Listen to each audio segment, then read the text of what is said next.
hanggang dito na yan.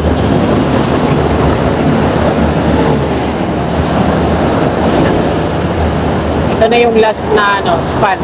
Hanggang dito lang yan. Sinimulan ko to, walang naniniwala sa paligid ko. Ano? Magandang hapon sa inyong lahat mga kasigap. Time check po tayo, alas 4 na po at andito tayo sa may Magallanes. So mag-update tayo dito sa ginagawa nilang on-ramp patungong Skyway Stage 3. Wala po yan dito sa may EDSA southbound patungong Skyway Stage 3.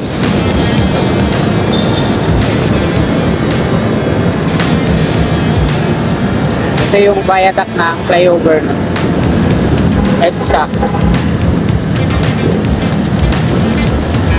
Ito naman yung patungong gate 3 galing dito sa EDSA South po. Skyway Stage 1. Off-ramp dito sa off-ramp po dito sa kanan.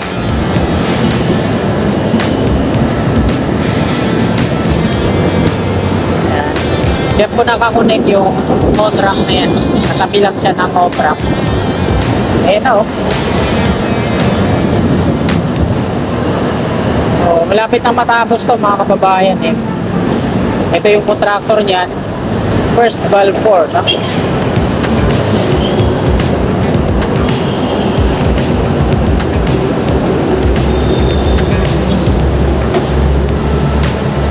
Sa kabila naman sa kanan yung mga kolong ng NCR Phase 3 SD03B. Hanggang dito na yan.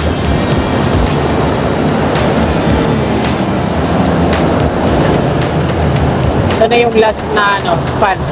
Hanggang dito lang yan. Tapos i-connect na yan dito.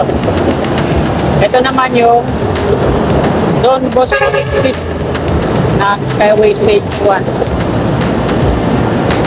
Kaya ayun kinabuhi yan.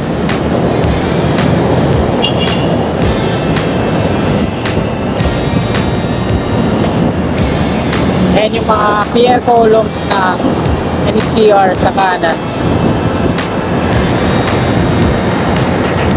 Sana hindi matraffic dun sa dulo. Nalalim din pala ng mga upa dito.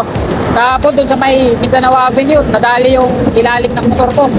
Nashoot ako dun sa napakalalim na lubak. Wasak yung ilalim na ito eh. Galing ako dun sa NC5 North Link nag-update.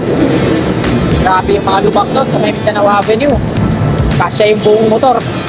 Kaya kapag gabi, madilim, tapos mabilis takbo mo, saan mo, sira ang motor mo.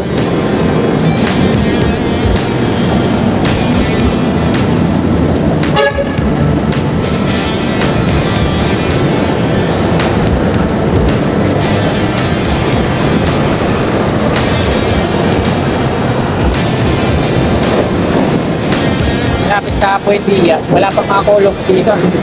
May Buendia.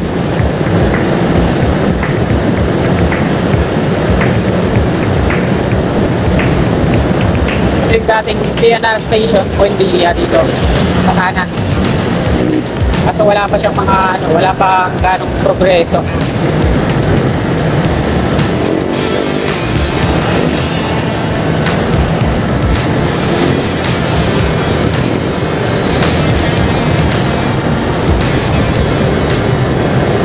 Nangyari.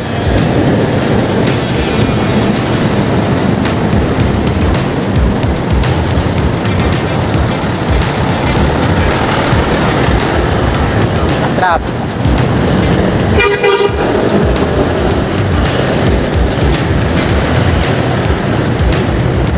Baho ng may nagsusunog ng tanso. Ay nabuwait.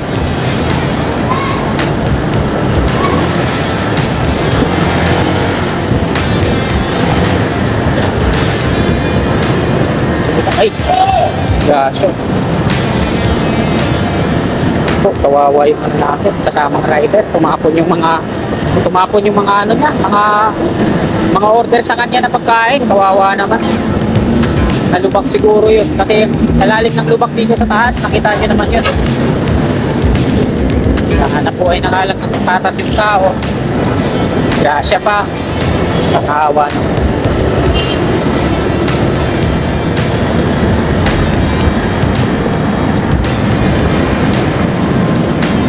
Tapos yung mga order sa kanya na pagkain sa semento. Kawawa naman si Pops. Talaga, pagsapalaran sa buhay para mabuhay. Dito sa kanan natin, ayan, mga river cage pa lang.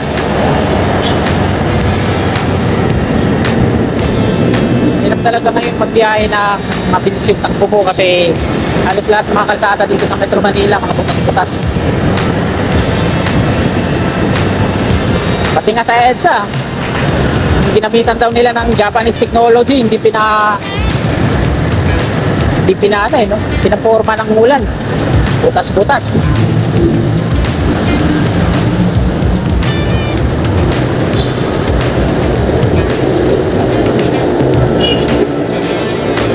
Bagong gawa lang yun, yung rehabilitasyon dun sa EDSA.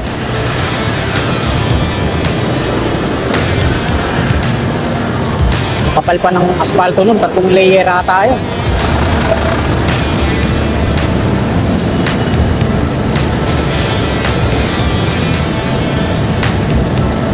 Dito na tayo sa may Sobel Rojas.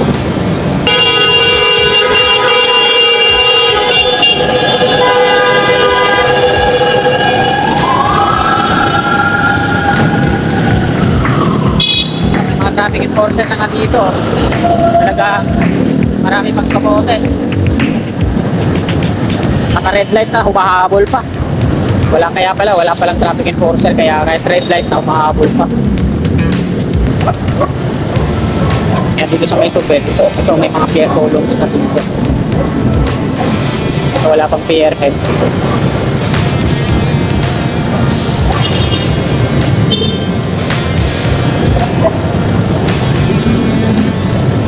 Sobrang traffic kasi dito sa part na to. Kasi dun sa may sa may Plaza Azul yung problema, tsaka yung dun sa sa may patungo sa Tamesa sarado. Kaya hanggang dito na yung traffic pagpasok mo sa Manila.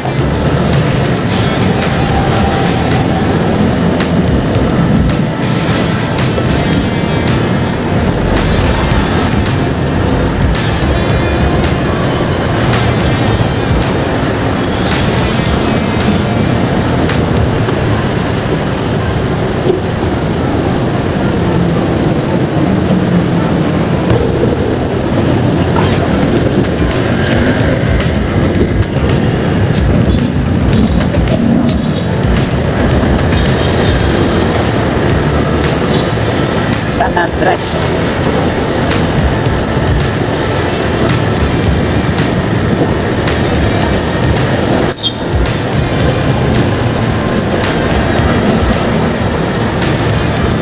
Ito na yun, yung Calvario. Hanggang makalagpas tayo dun sa may Plaza Azul.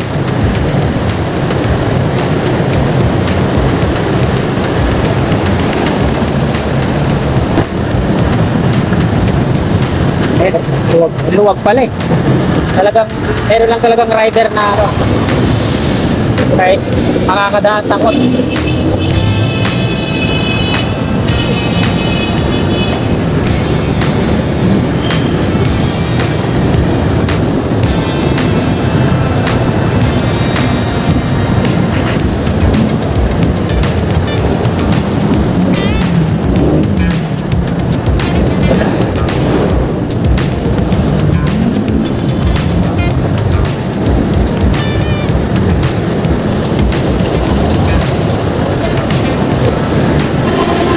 Kaya pala eh, babae pala yung rider. Nakapino. Ayun yung nauna kanina dito kaya kahit kasya, hindi makabante, hindi makausad yung mga motor. Takot ang kabante.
tayo sa may Paco Station na NCR. Ginagawa dito sa kanan.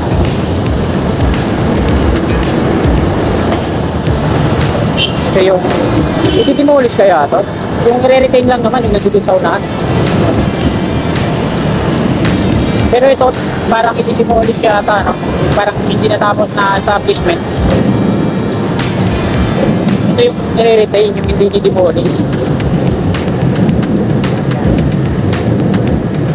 Medyo may kaluwagan na dito, no?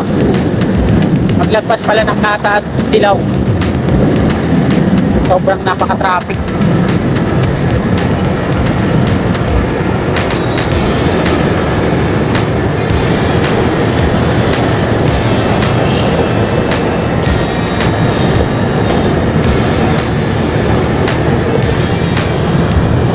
Paco Station.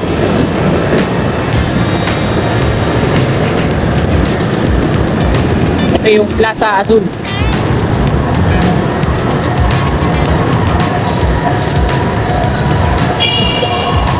Wala dito sa may Plaza Azul hanggang papuntang Espanya na rin yung traffic dyan. Ito yung flyover dito na sarado hanggang Santa Mesa. Yung dinadaanan natin, palabas din yan ng Mesos Street. Ito yung way na to. Ginawa ng laruan ng mga bata dyan. Palabas to ng Mesos Street, yung way na dinadaanan natin para iwas traffic tayo doon. Labores Street.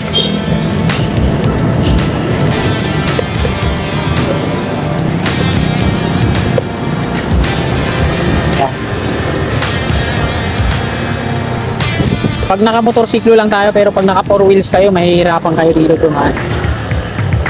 Nalabas ko na ito, tumbok ko yung simbahan. Santo Domingo Church. Yung nasunog na ngayon ay maganda na. Tapos kakaliwa ko doon, palabas ng intersection sa may Guanzon. Tapos Mabini Bridge na. At ayan mga kasikap, hanggang dito na lang po itong video na to. Maraming salamat po. God bless. Wala ko lahat ng mga